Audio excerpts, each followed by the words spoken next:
Сегодня мы продолжим обсуждение темы читов в Доте. На этот раз на кону были уже не просто деньги, а шанс побороться за участие в главном турнире года. Открытая квалификация – место для ожесточенной борьбы всех тех, кто пытается сделать свое любимое хобби профессией. Игры там получаются не менее напряженными и зрелищными, чем на самом Интернешнале. Но на первой открытой квалификации СНГ региона на 9-й инт нашлось место не только красоте, но и самой настоящей грязи. Команда Amazed Gaming была дисквалифицирована с турнира на стадии 1/16 за использование читов. После обращения их противников из команды MIG, Faceit попросила нас провести расследование. По его итогам и было принято решение о наказании команды Артема Митракова, более известного как Брокси. Сегодня мы раскроем все детали проведенного расследования. Ну а вообще глупо тратить свое время на читы и деньги на бустеров. Чтобы круто играть и достигать успехов в киберспорте, нужно анализировать свои игры и получать советы от адекватных High MMR ребят. Все это ты найдешь на нашем сервисе More MMR. Мы постоянно работаем над методикой обучения наших подписчиков, создавая видеоуроки и подключая к работе топовых игроков, которые всегда готовы помочь тебе и разобрать любую твою игру. А еще ты всегда можешь и в квестах поучаствовать, и в турнирах посражаться за реальный призовой фонд. Больше информации по ссылке в описании, а пока давай вернемся к нашему расследованию. На этот раз для доказательства вины Брокси и вины его тиммейтов потребуется лишь одна игра. В ней компрометирующих действий будет достаточно. До этого Артем был замечен за нечестной игрой на таких турнирах, как Тинькофф Кап, Кубок России и чемпионат Дом.ру. Но, несмотря на это, продолжил выступать на различных турнирах. Как обнаружить вражеский вижен? В игре против MIG игроки Amazed Gaming за 35 минут сняли 11 из 17 вардов противника. Они использовали чит, имитирующий ульту Сларка. Всякий раз, когда герой находился в радиусе обзора противника, чит ему сообщает об этом. О нем был и наш прошлый выпуск. Информация о вижне противника позволяла игрокам Amazed Gaming девардить вражеские апсы и принимать верные макро-решения по игре, что в итоге и принесло им победу. На лайн-фазе Amazed Gaming сняли 4 варда противника. Лишь один из этих девардов вызывает подозрения, но доказательств нечестной игры в этом эпизоде найти не удалось. Это вполне может быть удачное стечение обстоятельств или чутье. Но вот после лайнинга целый ряд девардов вызывает серьезные подозрения, а где-то и доказывает вину. Дело номер 1. Всевидящий Shadow Demon. На 13-й минуте Grimstroke ставит вард в своем лесу вне вижена противника. Через 2 минуты после этого Undying, за которого играл уже ранее замешанный в скандалах с читами Asmodium, идет ставить вард во вражеский лес. В этот момент он проходит по вижену, который давал поставленный Grimstroke'ом вард. На обратном пути он ставит сентри на возвышенность, но не решается подняться наверх для деварда.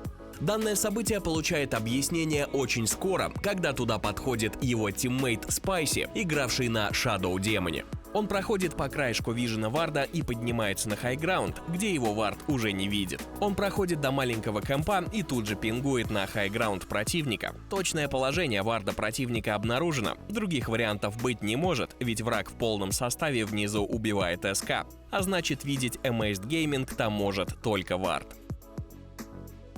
Grimstroke ищет вард противника в своем лесу, но ставит сентри слишком далеко, хоть и находится в радиусе обзора этого варда.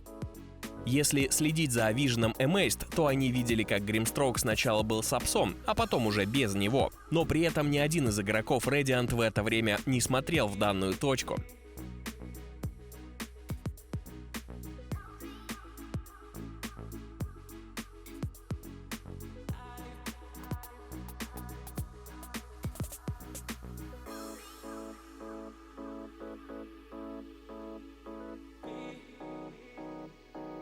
Дальнейшие события это подтверждают. Grimstroke'a убивают при деварде вражеского варда, после чего Amazed не отправляются снимать поставленный им вард. Так бы сделала любая другая команда, но не они. А вот менее чем через минуту, когда эпизод прошел, уже можно снять вард. ШД заходит в радиус варда и тут же ставит сентри, еще один девард в его копилку. Он видел Grimstroke'a в момент постановки варда и без причины решил оставить девард на потом. Судите сами. Дело номер 2. Extrasense Undying. К Диварду от Undying в начале 20-й минуты у нас нет никаких вопросов. Гримстроук на его глазах ставит свой вард. А вот случай через 1,5 минуты уже вызывает подозрения. ШД ловит в районе нижней баунти-руны. Он предполагает наличие варда у противника. Довольно разумное и правомерное предположение. Но то, как находят вард игроки Radiant, вызывает подозрения. ОД пингует на баунти-руну противника, сигнализируя о том, что ее нужно занять. Дальше это делает Undying, но сразу же после того, как заходит в обзор вражеского варда. Он поднимается на хайграунд, ставит свой вард и заодно сентри и находит вражеский опс. Действие, которое не вызвало бы подозрений в обычной игре, здесь уже имеет совершенно другой характер. На 23-й минуте невероятное чутье Undying опять вступает в игру. Бедный Грим пытается завардить свой лес, делает это вне вижена противника, но тщетно. Вард не простоит и 5 секунд. Как только Асмодиум поднимается на ХГ, он ставит сентри и снимает 9-й вард за игру для своей команды. Но если все, что происходило до этого, можно назвать спекуляцией и выдумками, то последующий эпизод, вне всяких сомнений, доказывает использование стороннего софта. Дело номер 3. Телепат Сэнд Кинг. На 25-й минуте Гримстроук идет по варду Radiant с 2 апсами и ставит свой вард вне вижена противника. Главный герой предыдущего ролика Брокси до этого момента был в тени, но в данном эпизоде он не останется в стороне. Он распушивает нижнюю линию и идет к миду, поближе к своей команде. По пути он проходит по вижену только что поставленного варда. Неведомая сила заставляет его развернуться, побегать по узкой полоске вижена, которую дает этот вард, после чего уйти. На 25-й минуте он подбирает баунти в радиусе обзора варда. Ситуация не стоила бы упоминания без подобающей концовки. Amazed Gaming собираются в смоке на низ, пытаясь поймать вражескую ВР-ку. Им это не удается, а вот вард будет найден. Опять в деле самопровозглашенный экстрасенс Асмодиум. Заключительная ситуация будет запутана в традиции лучших голливудских сюжетов. После выигранного файта в миде Брокси идет распушивать верхнюю линию. Он проходит мимо варда противника посередине речки. Он поднимается на хайграунд, стоит там пару секунд, после чего идет за подошедшей на верхней линии пачкой крипов. 3 героя Amazed Gaming в течение 15 секунд находятся в радиусе обзора варда. У них, в отличие от их противников, как раз отличный вижен. И как только ОД видит, как враг разбил смоук под своей базой, он поднимается на ступеньки и моментально делает телепорт на другую часть карты, ведь противник его видеть там не мог. В итоге смоук-вылазка Миг заканчивается ничем. Ничего не подозревающий Гримстроук ставит вард на ту же самую точку. Наконец-то он нашел место, где противник не может найти его вижен. Но не тут-то было. Сначала Брокси, а потом Асмодиум и Спайси спускаются вместе на речку и, взявшись за руки, ломают вард Гримстроука. Занавес. Сольная партия Брокси. Пришло время для вишенки на торте в нашем расследовании — сольной партии от Брокси. Всю игру грязную работу делали за него его тиммейты, а он был занят незаметной, но очень важной миссией по обнаружению и разводу противника. Вернемся к самому первому Диварду в игре. Undying видит Рубика, поднимающегося в лес с вардом, а после спускающегося без варда. Казалось бы, зачем тут читы? Такой вард любой дурак снимет. А вот если посмотреть с перспективы Брокси, все выглядит совсем иначе. Он пристально следит за событиями на другой части карты. Его мышка странно дергается, как будто он нажимает какие-то кнопки, а потом прыгает аккурат в точку, куда был поставлен вард. Первый ход ужасающей шахматной партии. На 32-й минуте Брокси отправляется распушить мид и, ничего не боясь, встает в песок возле крипвейва. Он видит ВР-ку, отпушивающую мид, и Рубика чуть поодаль на варде, который не так давно спалил смоук. Брокси не боится стоять в песке, ничего не предвещает опасности. Все потому, что он ходит по краю обзора свежепоставленного сентри варда и знает, что его никто не видит. Он даже не знает о том, что враг поставил сентри, а оно ему и не надо, ведь чит дает ему всю информацию о том, видит его противник сейчас или нет. Блинкаут он делает только когда понимает, что его обходят и он может быть обнаружен. Блюр фантомки потрачен, как и время всей команды противника. Брокси будет автором не только первого, но и последнего хода в этой партии. Хода, который решит исход противостояния, но перед этим его команда в хлам проиграет тимфайт за Рошана, а затем потеряет две стороны.